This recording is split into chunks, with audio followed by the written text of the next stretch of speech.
My wife invited me to a hotel. She wasn't alone. She smirked, signed the house over. Her lover sat in my chair.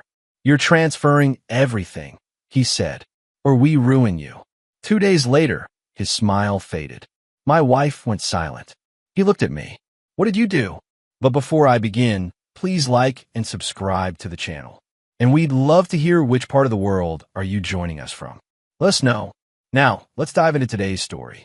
The pine trees outside Broken Bow held no secrets. They stood straight and silent the way they always had, rooted deep in red Oklahoma soil, indifferent to the lives that moved beneath them. The lake caught the afternoon sun and scattered it across the water in flat silver pieces. Somewhere down the road, a screen door banged shut. A dog barked twice and went quiet. Colton Rains sat in his truck in the parking lot of Bowen's Hardware and read the text message one more time. "Meet me at Timberline Lodge, room 212. We need to talk." He set the phone face down on the passenger seat.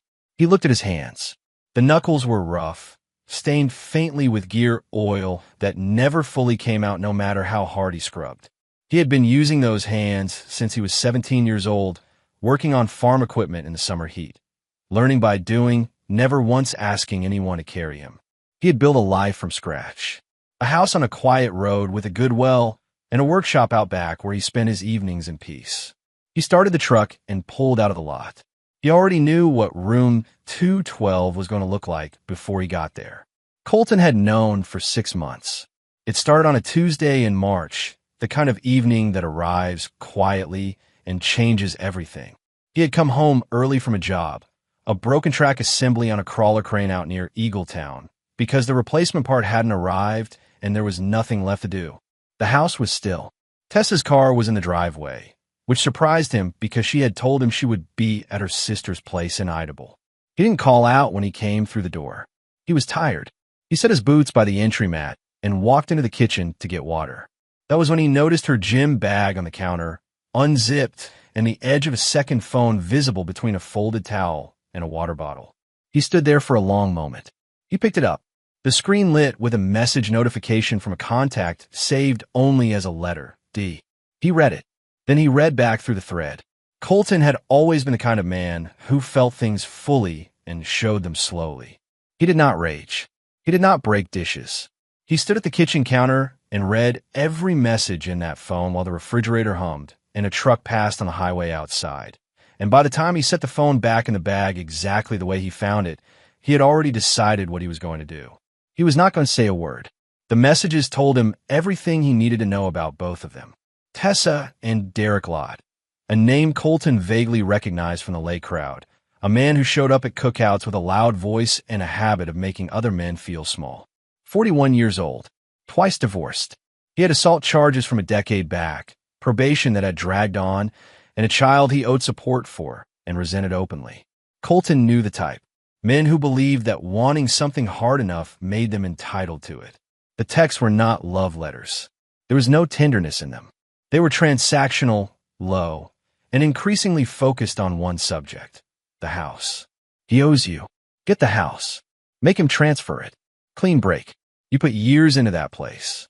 It's yours. We can use what we have on him. Trust me. Colton set the phone down. He walked to the kitchen sink and drank a full glass of water. He dried his hands on the dish towel. He never confronted Tessa that evening. He made dinner. They ate together. She talked about something she had seen on television. He listened and nodded in the right places. And that night, lying in the dark, Colton began a plan. The months that followed were the longest of his life, but not in the way most people would imagine. He was not consumed by jealousy. He was not gutted with grief.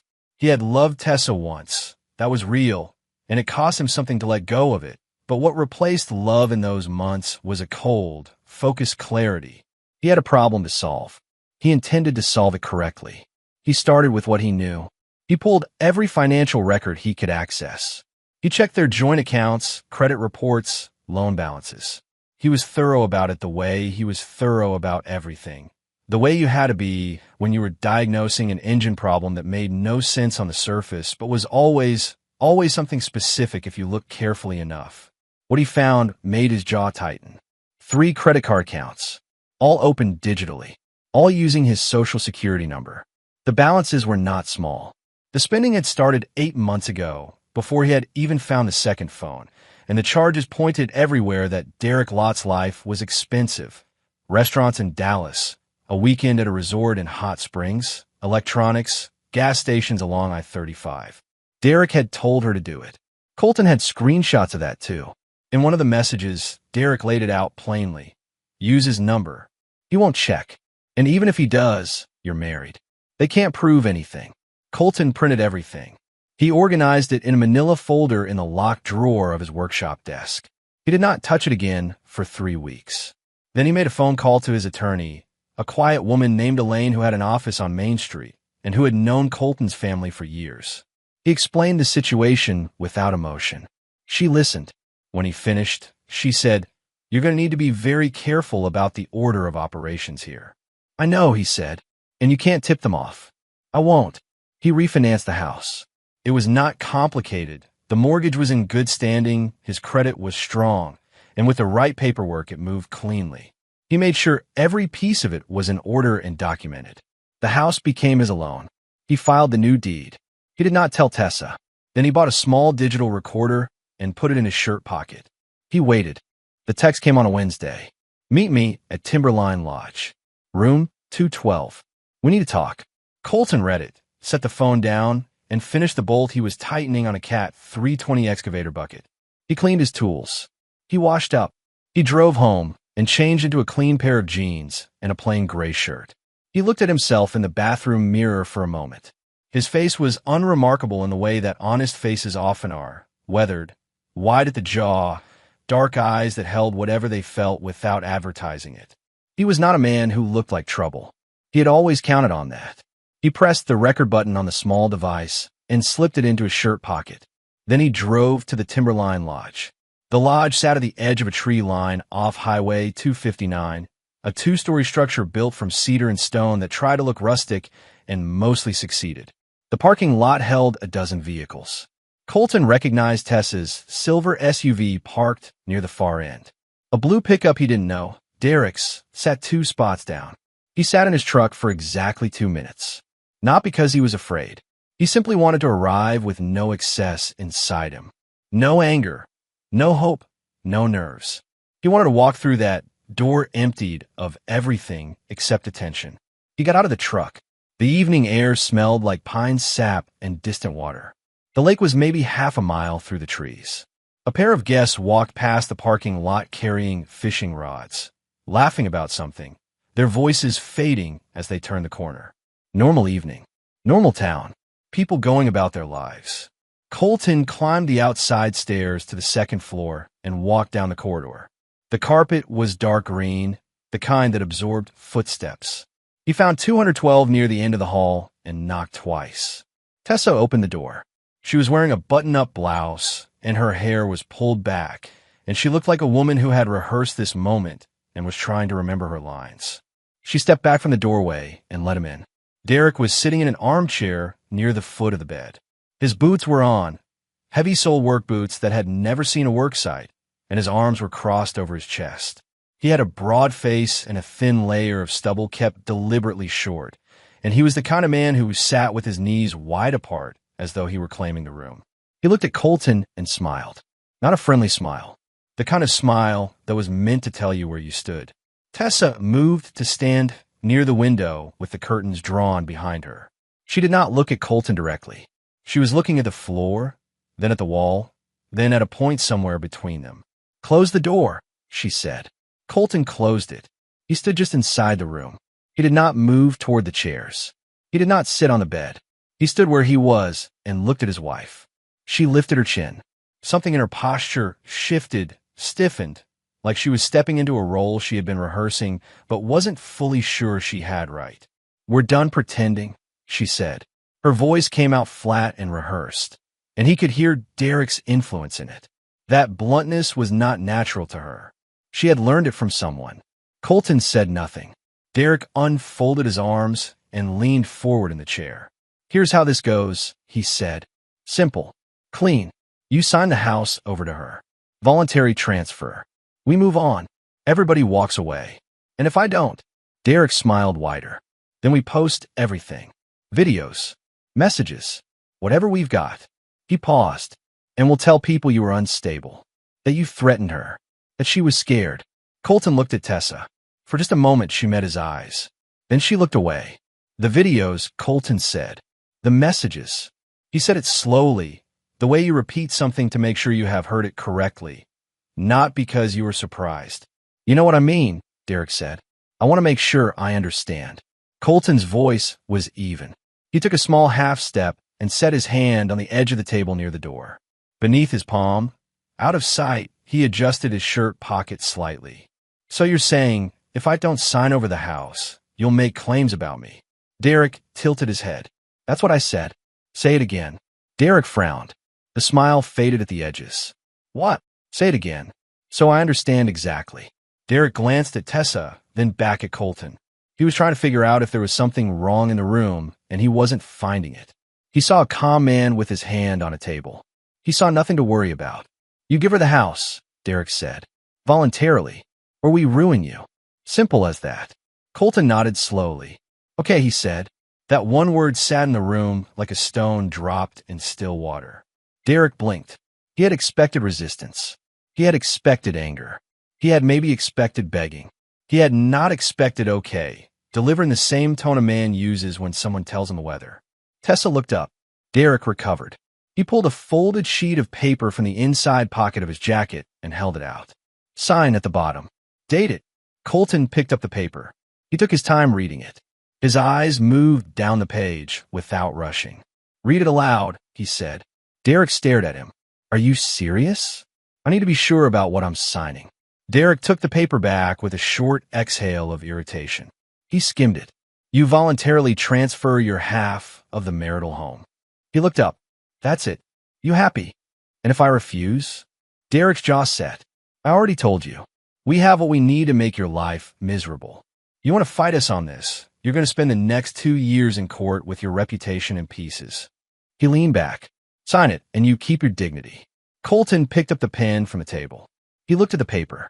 He looked at Tessa, who was watching him now with an expression he couldn't quite read, something between satisfaction and the beginning of unease.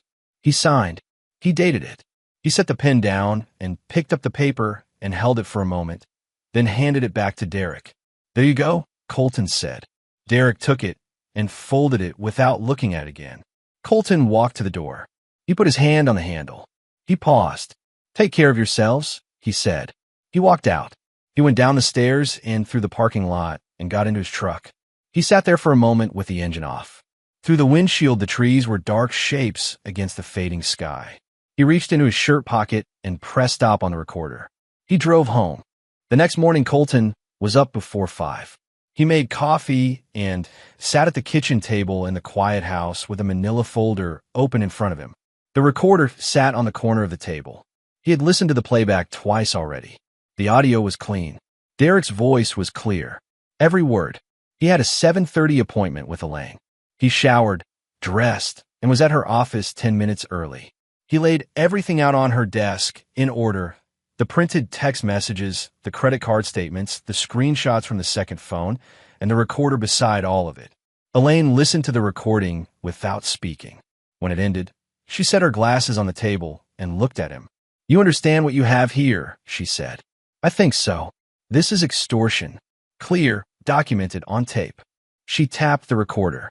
His voice, his words, his specific threat tied to a specific demand. She looked at the financial records. And the identity fraud is federal. She signed digitally. It's timestamped. Elaine nodded slowly. Colton, I want to be straight with you. Once you file this, there is no stepping back. This becomes a criminal matter. He met her eyes. I know. And Tessa. She made her choices, he said. His voice did not waver. Elaine held his gaze for a moment. Then she nodded and reached for a notepad. They spent 2 hours putting everything in order. The reports were filed that afternoon. One with the county sheriff's office, one with the state attorney's office that handled financial crimes. The identity fraud component triggered a federal flag within 24 hours. Colton went home and fixed the kitchen faucet that had been dripping for 3 weeks. He made dinner. He slept without difficulty. 2 days after the hotel room, there was a knock on Derek Lott's apartment door. He lived in a complex on the south side of town, a 2-story building painted beige, with a parking lot full of older trucks and a dumpster that was always slightly overfull. He was in the middle of eating cereal at his kitchen counter when he heard the knock. He figured it was his neighbor asking to borrow something again. He opened the door. 2 officers from the county sheriff's department stood on the landing. One of them was holding a folder. Derek Lott. He looked at them. Something in his stomach dropped, but he kept his face easy. Yeah, we need to speak with you about a complaint that's been filed. Identity fraud and extortion. The word extortion hit him in the chest like a fist. He put one hand on the doorframe. I don't know what you're talking about. The officer with the folder opened it and showed him the first page. It was a printed transcript of the hotel room recording. Derek went very still. We'd like you to come with us to answer some questions, the officer said. He came. That evening, Derek found Tessa in the parking lot of the small apartment she had been renting since she and Colton had separated their daily lives. She had stopped sleeping at the house 2 months earlier. He pulled up behind her car as she was walking to her door and got out fast. She turned around. He looked terrible. His face was tight, his movements jerky in the way people move when they're operating on pure adrenaline and very little thought. What did you tell him? He demanded. He was not quite shouting, but his voice carried. Tessa looked at him with wide eyes. I didn't tell him anything. What happened? They came to my door. The police. He stepped closer. They had a recording. Tessa, the color shifted in her face. Not all at once, but in a way that was visible, the warmth draining out of it slowly. A recording. From the hotel room. From that night. He put both hands up and then let them drop. He said he was dumb. He said he would just sign and walk away. I thought he would. Well, he didn't. Derek's voice cracked. They're saying fraud. Federal fraud. Do you know what that means for me? She shook her head, stepping back slightly. You told me it was fine. You told me it was only illegal if. I know what I told you. He put his hand flat against the dashboard of her car. The sound was sharp. A light came on in an apartment window across the lot. This is a problem. This is a real problem. What do we do? He looked at her with something that was not quite contempt and not quite desperation, but lived somewhere between them. I don't know yet, he said, but you need to figure out what story you're going to tell. He got back in his truck. He drove away without looking at her. She stood alone in the parking lot in the growing dark. From a balcony on the second floor, an older woman named Patricia, who had lived in that complex for 11 years and knew everyone's business and nobody's secrets, watched the whole thing with her arms folded. Broken Bow was small. Patricia had a nephew who knew the sheriff. Nothing stayed quiet in a town this size. Tessa went inside and sat on her couch without turning on the lights. She sat in the dark for a long time. She had met Derek Lott 14 months ago at a lake party thrown by mutual friends.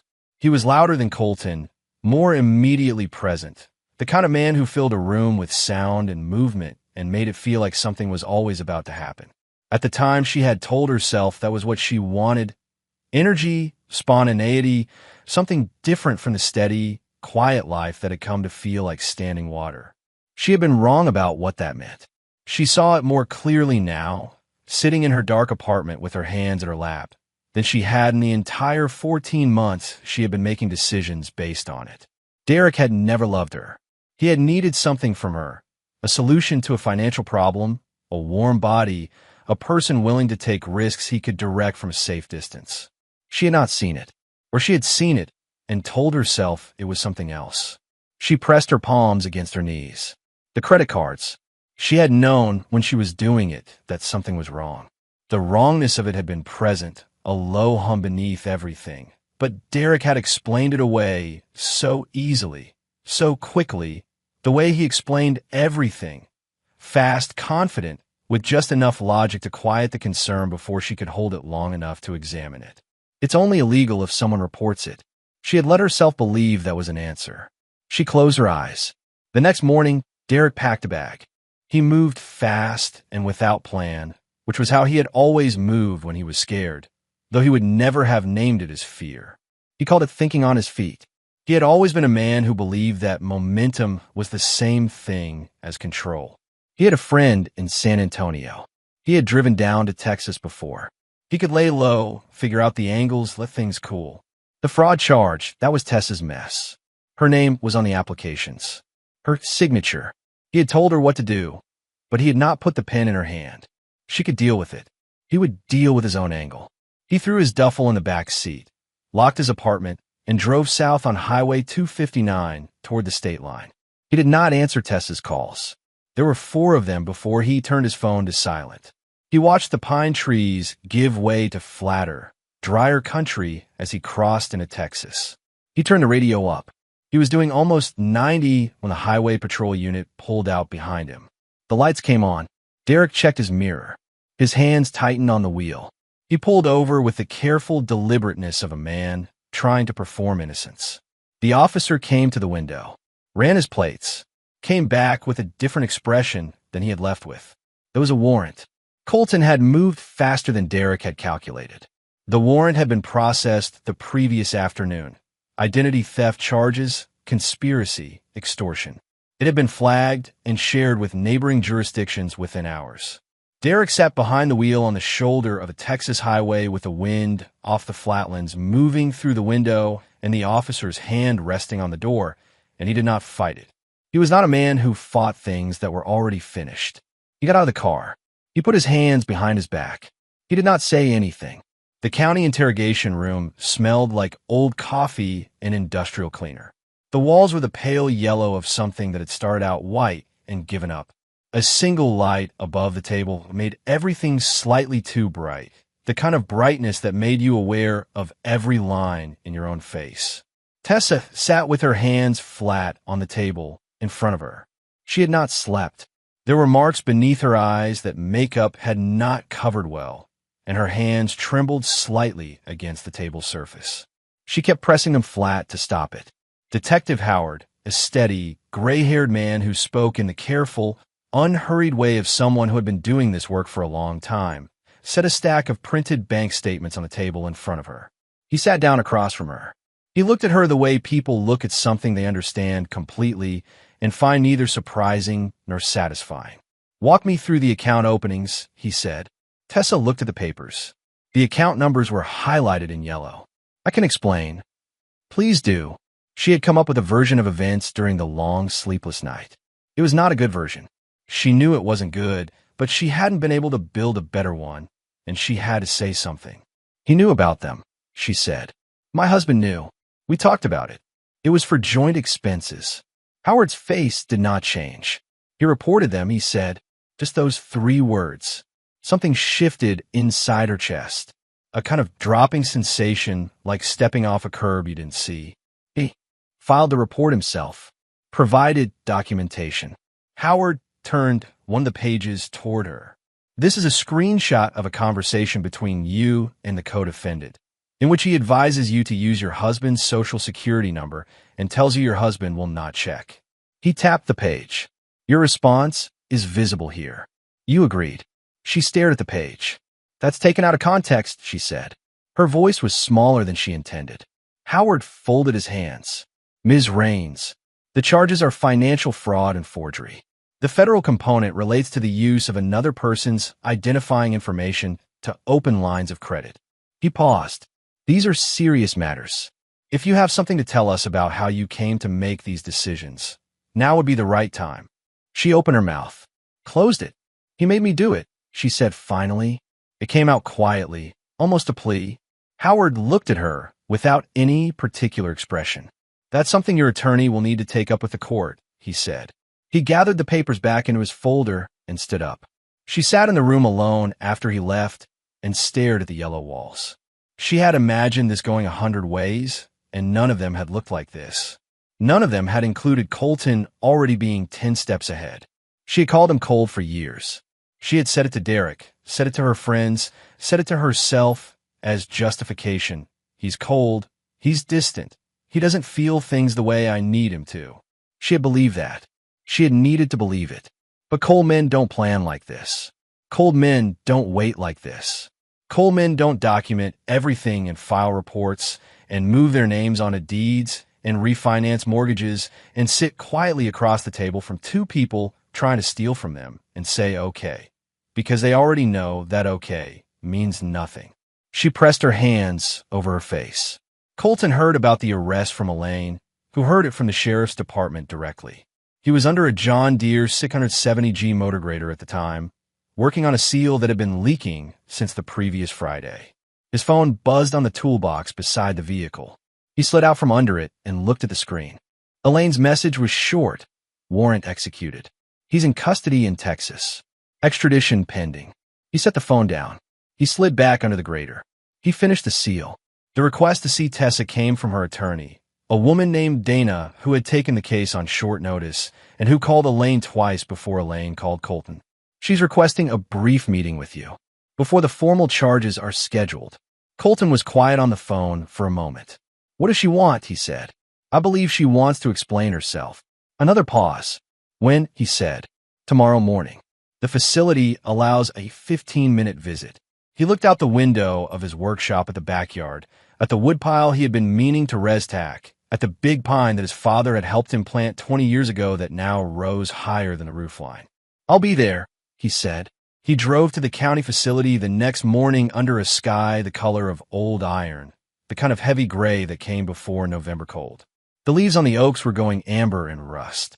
The air smelled like rain that hadn't arrived yet. He signed in at the front desk and waited in a plastic chair in the corridor. He had not brought anything with him. His hands rested on his knees. He sat in the stillness the way he always sat in stillness. Not restless, not tense, but very much awake. A guard led him through 2 sets of doors. The visiting room was divided by a low partition. Not glass, just a table with a barrier down the middle, the kind of room used for pretrial visits. There were 2 other conversations happening at other spots along the table, voices low. Tessa was already seated. She looked smaller. He had known her for 17 years. He had known her when she was 22 years old, laughing in the parking lot of a football game, her hair loose in the October wind. He had known her when she was afraid, and when she was brave, and when she was something in between. He had thought he would know her always, the way you think that about people before you learn what they are capable of. She was wearing a jail-issued jumpsuit, and she had no makeup on, and her hair was pulled back simply. She looked, in a strange way, more like herself than she had in a long time. She looked at him. He sat down. For a moment, neither of them spoke. Then she said, "You set me up." Her voice was barely above a whisper. Not accusing, something more complicated than accusing. Searching for the shape of what had happened. Colton looked at her. "No," he said. "I'll let you keep going." She exhaled through her nose. Her eyes went wet. She looked at the partition.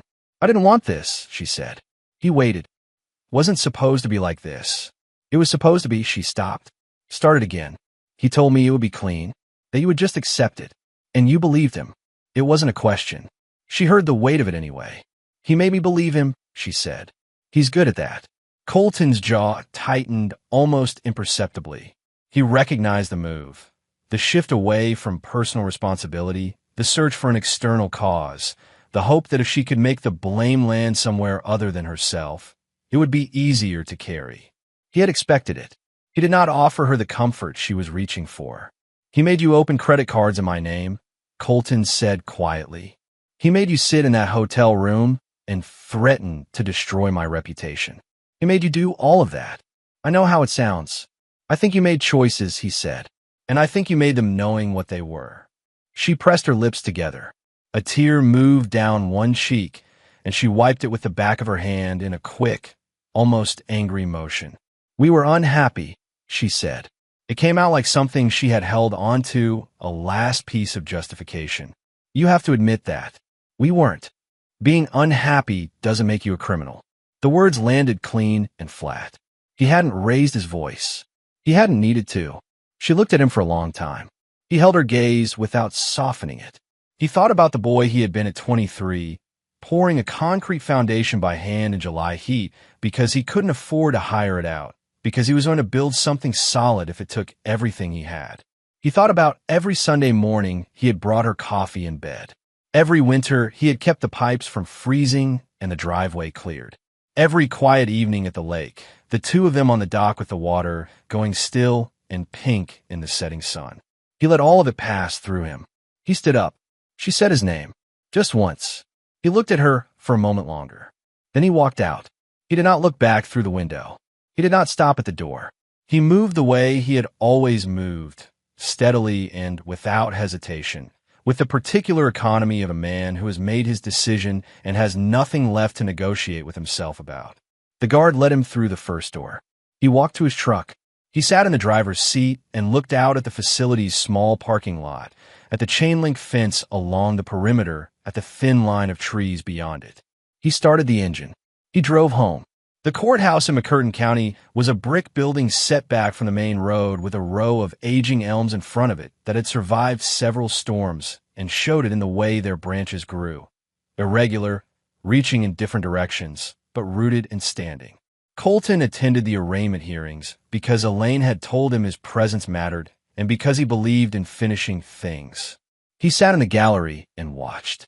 Derek came in first, accompanied by a public defender, a young man who looked as though he had been given this case at the last possible moment and was still reading through the file. Derek walked with his chin forward and his eyes moving around the room. And when he passed the gallery, he spotted Colton and held his gaze for 2 seconds before looking away. Colton didn't shift in his seat.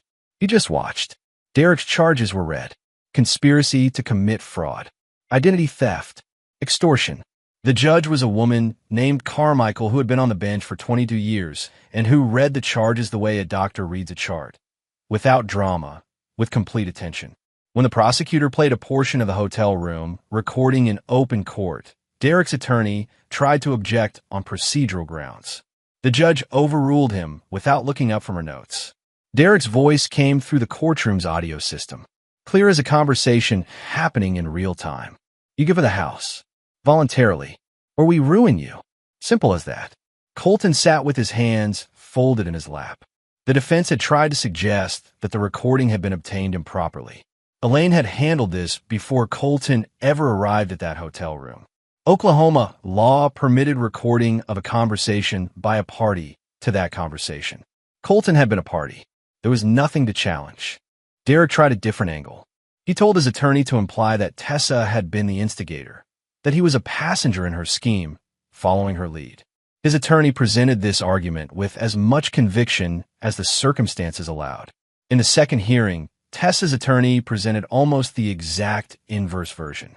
Tessa had been manipulated, coerced. She had feared Derek. She had not understood the legal consequences. The judge listened to both arguments. Neither was persuasive.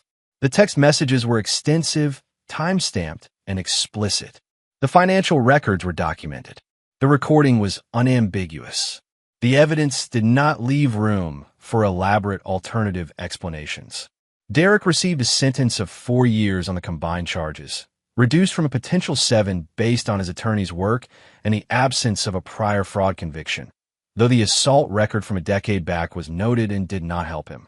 Tessa received 2 years, with eligibility for early release under specific conditions.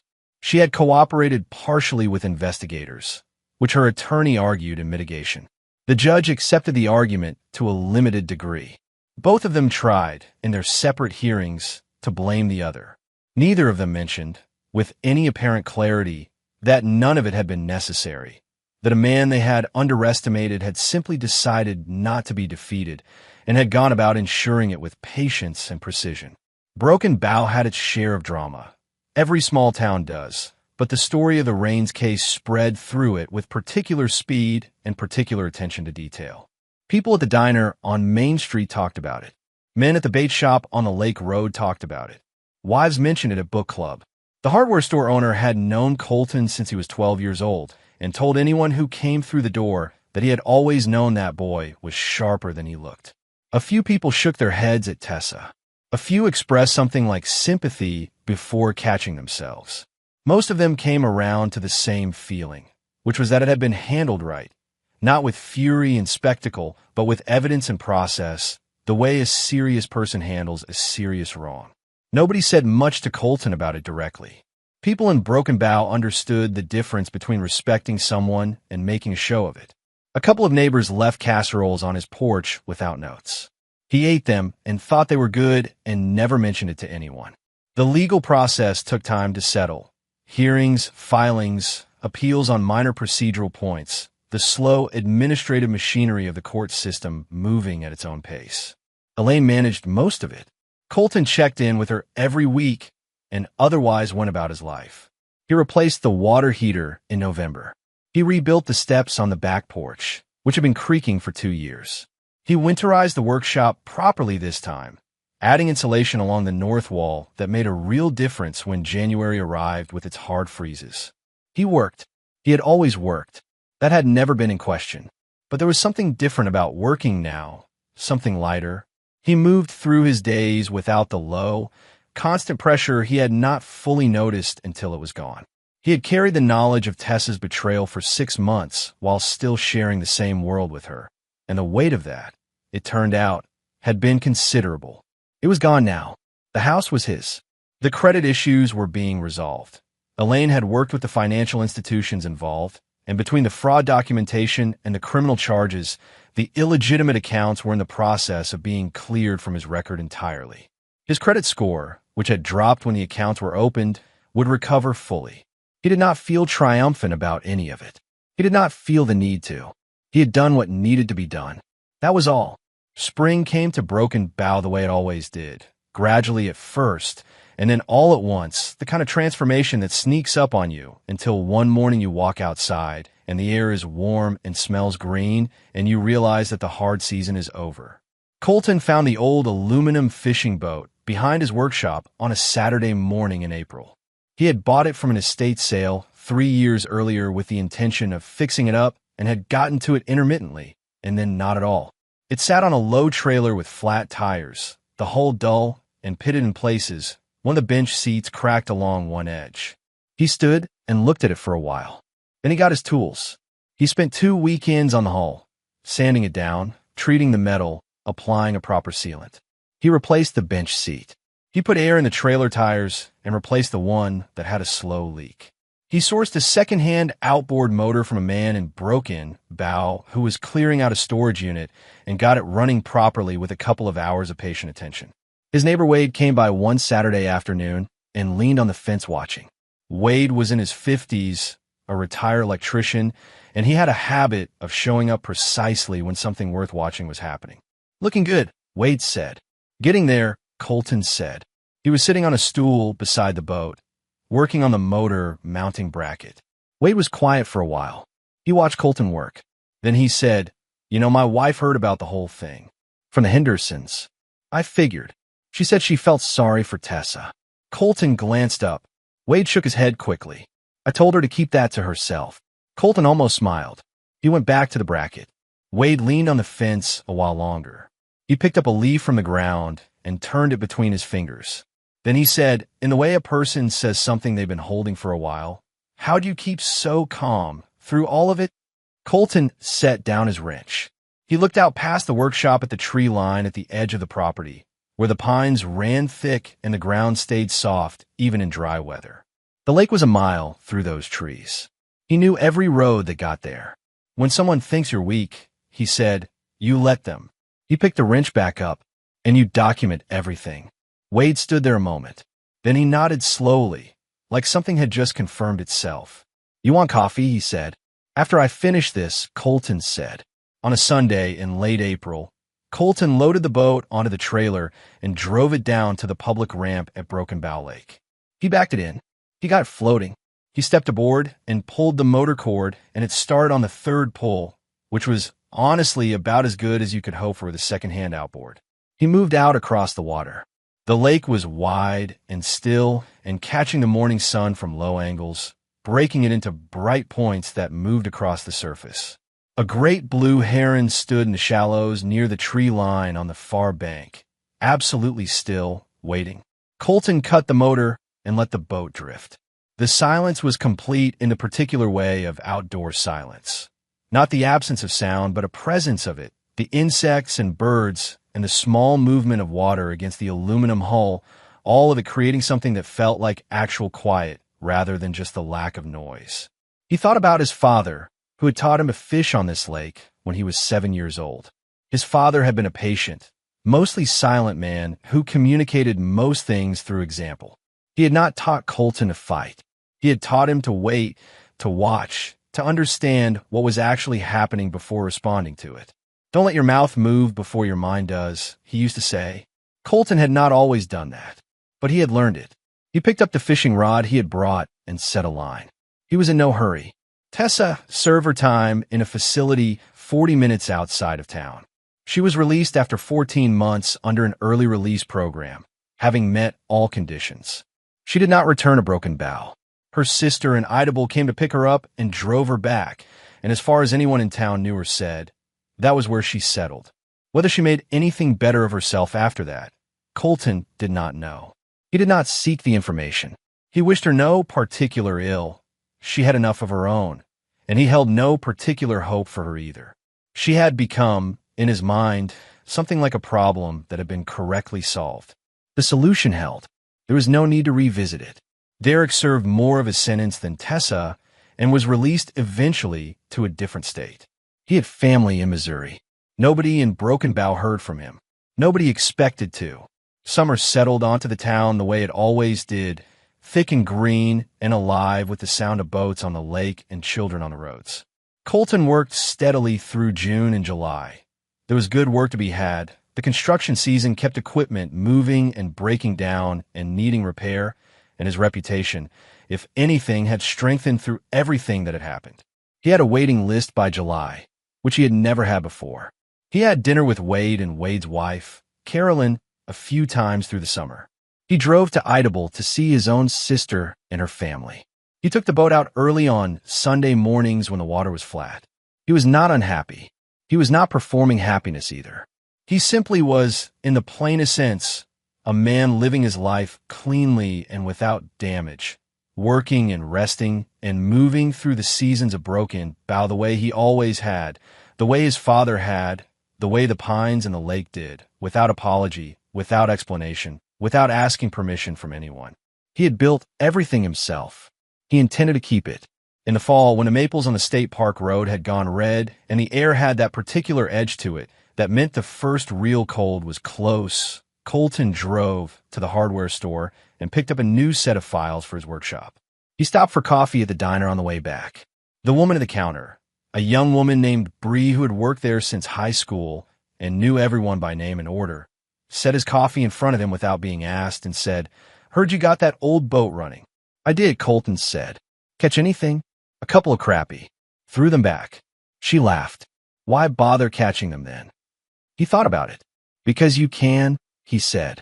She laughed again and moved to the other end of the counter. He sat with his coffee and looked out the window at Main Street in the morning. A pickup pulled into the hardware store lot. Two kids on bikes rode past. An old couple crossed the street in no particular hurry. Broken Bow on an October morning. Just the town. Just the people. Just the ordinary, decent weight of a place where you knew who you were and what you had and what it had cost you. Colton drank his coffee. He paid and left a proper tip. He drove home.